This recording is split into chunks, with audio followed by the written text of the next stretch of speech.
الحمد لله رب العالمين. أشهد أن لا إله إلا الله، أشهد أن محمدا رسول الله. اللهم صل وسلم على حبيب الكريم محمد رسول أمين وعلى آله وأصحابه ومن تبعهم بإحسان إلى يوم الدين.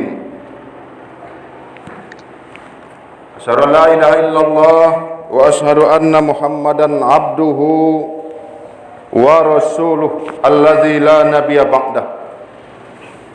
أيها الناس أوصيكم بتقوى الله، اتقوا الله فقد فاز المتقون.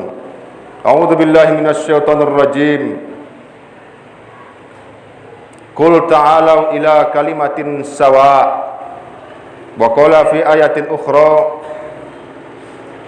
قل هو الله أحد الله الصمد لم يلد ولم يولد ولم يكن له كفوا أحد وقال في آية أخرى وأمرهم شورى بينهم وقال في آية أخرى اعدلوا هو أقرب للتقوى وقال في آية أخرى minal jinnati wan nas. Jamaah Jumat Sayur Ujung Gading, Kabupaten Pasaman Barat, Provinsi Sumatera Barat, Indonesia yang dimuliakan Allah. Ternyata cobaan bagi umat Islam tidak hanya berhenti kepada virus corona COVID-19, saudara-saudara. Berbulan-bulan kita beradu argumen, bahkan dijauhkan dari masjid dan kegiatan agama. Sebagian sampai hari ini masih ada sisa-sisa residu daripada pembodohan itu. Diduga memang hanya pembodohan, saudara-saudara. Benarkah yang mati sekian ribu? Belum tentu. Kalau dicek belum tentu, bisa jadi itu bohong. Tapi belum juga bisa kita tuduh semuanya bohong. Kemungkinan ada yang benar, tapi tidak separah yang diberitakan, saudara-saudara. Karena kata Allah di dalam Al-Quran, "Iza ja'akum fasikum binaba'in fatabayyanu." Jika ada orang-orang yang tidak jelas keimanan dan kejujurannya memberikan sebuah berita, apalagi televisi, apalagi Facebook, apalagi YouTube, apalagi WA, medsos, fatabayyanu. Cek, cek, cek, periksa kembali. Fatabayyanu itu perintah kepada banyak orang. Berarti harus banyak orang yang mencek ulang. Benarnya ini corona ini ada, virus atau bakteri, mati benar-benar sekian. Betulkah cuplikan-cuplikan iklan film itu begitu sangat mencekam, bertruk-truk, manusia dicampakkan karena tak bisa lagi ditangani? Apakah memang harus dibuat penguburannya semen cekam sehebat itu sehingga tidak bisa dilihat keluarga? Semua masih mungkin untuk kita pertanyakan. Siapa mengatakan? Allah, fatabayyanu.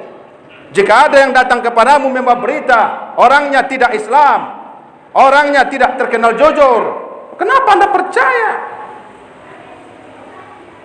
Kaum muslimin, jamaah Jumat yang dimuliakan Allah, ternyata khusus bagi bangsa Indonesia yang umat Islamnya diduga 200 juta jiwa ini, datang musibah yang lain, di mana Pancasila akan ditukar menghilangkan ketuhanan yang Maha Esa. Makanya ayat yang saya bacakan tadi, Qul huwallahu ahad. Karena sila pertama Pancasila itu yang digodok oleh tim 9, 4 dari Islamis, Ki Haji Bagus Kusumo, Agus Salim, kemudian Kahar Muzakir, kemudian ada lagi yang Islam, Kasman Singo Dimejo, 4 dari nasionalis, Supomo, Soekarno, Hatta, kemudian ada satu lagi saya lupa, satu dari agama lain namanya Alexander Maramis, jadi disingkat dengan AA Maramis. Supaya imbang, karena saat itu yang menawarkan dasar negara kalau kita merdeka haruslah nasionalis semata, tidak boleh ada agama. Kata orang Islam yang empat itu, tidak, kalau Indonesia merdeka haruslah dasarnya Islam, hukum syariat, Quran, hadis, mencuri potong tangan, berzina harus dirajam, membunuh dibunuh, ekonomi Islam, politik Islam, militer Islam, haluan negara Islam, bertarung saudara-saudara, berdebat alot. Maka supaya adil diambil satu dari agama non-muslim, itulah Amaramis. Pancasila itu digodok, dipidatokan oleh Muhammad Yamin bulan Mei 1945, disambung pidato Soekarno 1 Juni 45, disambung dengan pidato daripada Supomo. Kemudian 22 Juni dilakukan sebuah pengerucutan, 18 Agustus kemudian barulah disahkan. Awalnya sila pertama itu ketuhanan dengan kewajiban menjalankan syariat Islam bagi pemeluk-pemeluknya, 7 kata. Bisa dihitung itu. Maka 18 Agustus membana-bana Hatta dengan Soekarno supaya tokoh-tokoh Islam yang empat yang tadi ngotot itu berbesar hati menukar sila pertama, karena kata mereka kalau tak ditukar bagian timur akan memisahkan diri dari Indonesia, kita tak jadi merdeka nanti, kita gawat lagi. Ketua Muhammadiyah Ki Haji Bagus Kusumo yang menjadi tim 9 tidak setuju, keras dia, tidak boleh ditukar, kita kan sudah rapat alot ini, sudah berdebat, kenapa harus ditukar lagi? Proklamasi kan 17 Agustus, ini 18 Agustus ini.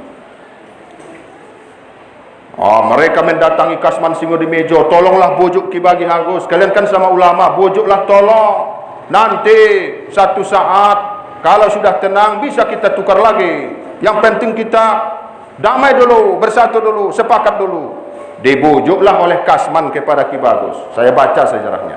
Apa janjinya? Nanti kalau sudah agak tenang kita buat kembali ke sila pertama yang dulu itu, kewajiban menjalankan syariat Islam bagi pemeluk-pemeluknya, ketuhanan dengan kewajiban menjalankan syariat Islam.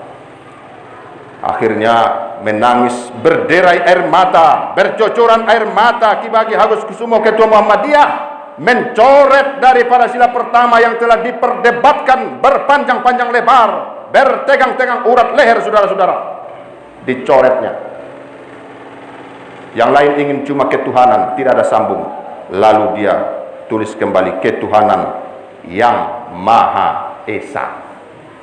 Kenapa? Kalau ketuhanan saja ini bisa ditarik kemana-mana, maka ditambah yang Maha Esa. Dari mana yang Maha Esa ini? Qul huwallahu ahad, lam yalid walam yulad walam yakul lahu kufuwan ahad, Allahus samad.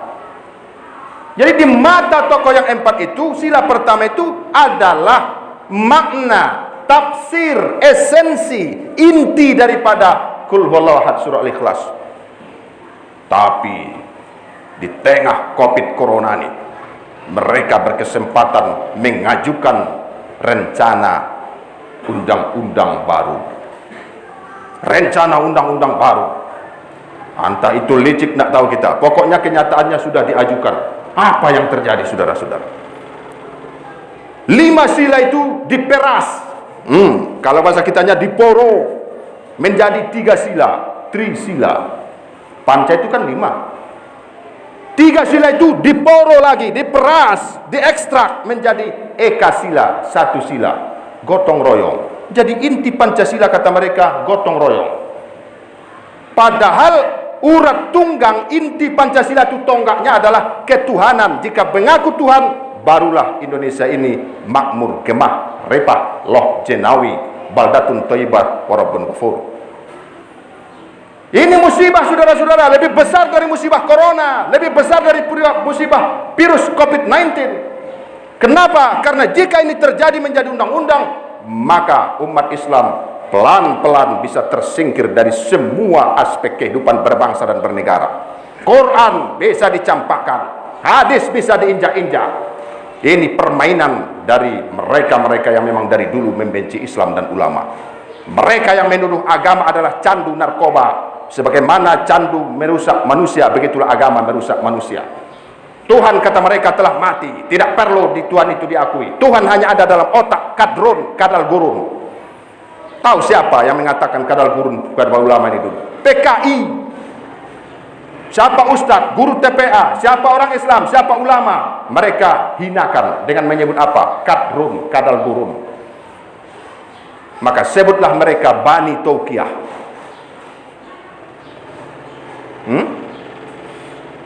Ini sudah pertarungan makin tajam, saudara-saudara. Maka khutbah hari ini perlu kita sadarkan masyarakat yang mau sadar. Kita dihadapkan dengan sebuah cobaan yang maha dahsyat melebihi corona jauh. Cuma ulama bangkit, ulama pusat, Majelis Ulama Indonesia pusat, ulama provinsi se-Indonesia, kabupaten sepakat. Jika ini undang-undang betul-betul jadi undang-undang, bukan cuma rancangan, awas, umat Islam akan bergerak menolaknya. Maka ujung gading juga saudara-saudara menolak RUU HIP, haluan ideologi Pancasila. RU-nya ditolak 100%. Bukan cuma ditukar-tukar revisi, ditolak. Kenapa? Karena lewat situ bisa mereka nanti menghabisi kita, saudara-saudara sekalian. Karena ingin menghabisi sebuah kelompok, habisi dari dasar-dasarnya. Maka ingin menghabisi Islam, habisi dari dasar-dasar negaranya. Apa nak jadi komunis nanti bangsa ini? Jadi kapitalis 100%, sekularis 100%. Indonesia bukan negara sekuler, bukan negara agama, tapi negara yang berketuhanan. Jadi Pancasila itu sudah bagus, sudah sebuah jalan tengah. Beberapa tokoh Kristen mengakui bahwa Pancasila ini adalah hadiah terbesar umat Islam kepada bangsa. Sebab kalau umat Islam saat itu ngotot juga tidak mau mendudukan sila pertama, maka umat Islam tetap menang karena lebih banyak suaranya. Tapi bangsa ini akan bisa jadi sedikit bermasalah. Maka dengan jiwa besar mengalahlah tokoh Islam itu. Tapi nyatanya akhirnya terlalu mengalah. Jadi beberapa pakar mengamati terlalu mudah tokoh Islam yang 4 itu saat itu mengalah. Maunya mereka ngotot tetap mempertahankan sila pertama seperti apa adanya. Tapi terserahlah. Kalau bagi saya kadang memang tokoh kita itu terlalu mudah dibujuk. Tapi terlepas dari semuanya, mereka adalah pahlawan, founding father, pendiri bangsa. Sekarang kitalah lagi pejuangnya. Kaum muslimin, muslimah, seluruh Indonesia inilah yang menjadi pejuangnya. Apakah kita kalah daripada tokoh-tokoh yang lalu? Kita sekarang mendapat giliran memperjuangkan Islam dan Pancasila, saudara-saudara. Sila pertama, believe in God, percaya kepada Allah. Sila kedua, humanism, kemanusiaan. Sila ketiga, sosialisme, nasionalisme, cinta tanah air. Sila keempat, saudara-saudara, adalah demokrasi. Sila kelima, 5, apa itu? Justice for all, social justice, keadilan bagi seluruh rakyat Indonesia. Apa sudah adil? Orang-orang jompo sudah diobati, orang-orang stroke sudah diobati, orang-orang penyakit sudah gratis diobati? Tidak. Orang-orang miskin sudah dijamin, orang-orang yang tidak bisa mencari, fakir miskin, belum 100%. Maka keadilan sosial sila kelima itu pun belum terlaksana. Kenapa Pancasila mau diobok-obok? Jadi mereka yang berteriak Pancasila itu bisa jadi sebenarnya mereka adalah musang berbulu domba. Lalu ulama yang mereka tuduh, sianu ini anti Pancasila, ini kadrun, ini radikal, ini teroris. Bisa jadi yang mereka tuduh yang tidak Pancasila itu adalah pejuang Pancasila sejati, saudara-saudara. Begitulah PKI dahulu mengaku lebih Pancasila tahun 63, 64, 65. Padahal ternyata mereka akan menghabisi Pancasila. Tampaknya hari ini mirip-mirip demikian, saudara. Mengaku lebih Pancasila, lebih tahu tafsir tunggal Pancasila, yang lain tidak boleh menafsirkan Pancasila. Kata siapa? Pancasila itu jangan ditarik kemana-mana. Ini jalan tengah. Kita pun tidak melihat sempurna Pancasila. tapi untuk sementara ini adalah kalimatun sawa, jalan tengah supaya bangsa tetap utuh. NKRI harga mati, saudara-saudara. Semoga khutbah yang singkat ini memberikan sedikit gambaran. Kita belum selesai diuji oleh Allah. Setelah COVID-19 masuk kepada ujian baru. Ini dasar negara mau dirombak. Ketuhanan mau disingkirkan, digantikan gotong royong. Jangan, saudara-saudara. Tuhanlah nomor satu yang akan mengatur hidup kita dalam politik, sosial, pendidikan, budaya, sains, knowledge, militer, dan lain-lain. Semoga Allah Subhanahu wa Ta'ala menjaga seluruh kaum muslimin, utamanya ulama-ulama, ustadz, kiai-kiai kita dimanapun berada, di pulau manapun dia, dari Sabang sampai Merauke, agar Islam ini jaya. Ketika Islam jaya, bangsa jaya. Kenapa kita merdeka? Karena ulama dan umat Islam. Ada jasa bangsa lain, ada jasa umat lain, ada, bukan tidak ada, tapi di front depan adalah ulama dan Islam. Arek-arek Surabaya agresif militer Belanda kedua, itu adalah umat Islam, dikomandokan dengan takbir oleh Bung Tomo, Allahu Akbar. Kalau tidak, kita sudah habis, saudara-saudara.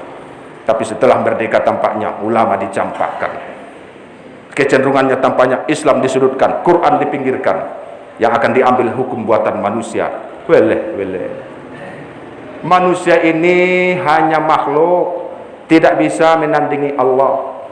Sekuler itu artinya tidak boleh ikut hukum-hukum agama mengatur negara. Negara ya negara, agama ya agama. Agama di masjidmu saja. Jangan bawa agama ke kantor, ke ekonomi, ke politik sosial, pendidikan, jangan. Ini keinginan mereka. Tentu bertentangan dengan Pancasila. Kaum muslimin yang berbahagia, barakallahu li wa lakum bil Qur'anil azim wa nafa'ani wa iyyakum bihi minal lidul hakim wa taqabbal minni wa minkum tilawatahu innahu huwas samiul alim.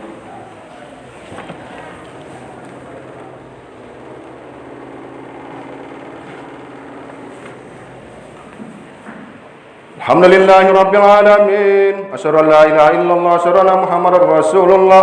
Allahumma salli wa sallim ala Muhammadin wa ala alihi wa sahbihi wa dzurriyyatihi wa ali baitihi ajma'in.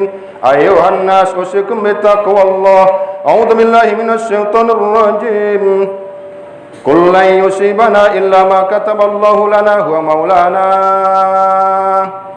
Bismillahirrahmanirrahim. Wa may yabtaghi ghairal islami dinan falan yuqbala minhu.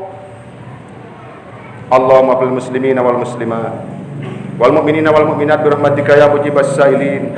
Allahumma ansuril muslimina fi Indonesia wa ansuril muslimina fi jami'i anha'il alam. Allahumma ansur junudal muslimina fi Sisan wa fi Rohingya wa fi Uyghur wa fi Afghanistan wa fi Iraq wa fi Libya wa fi Suriah wa fi aina buldanil muslimin.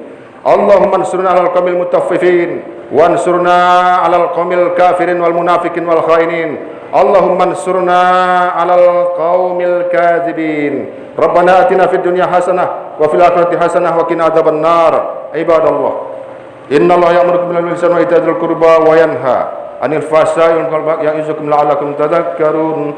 Wa la dzikrullahi akbar.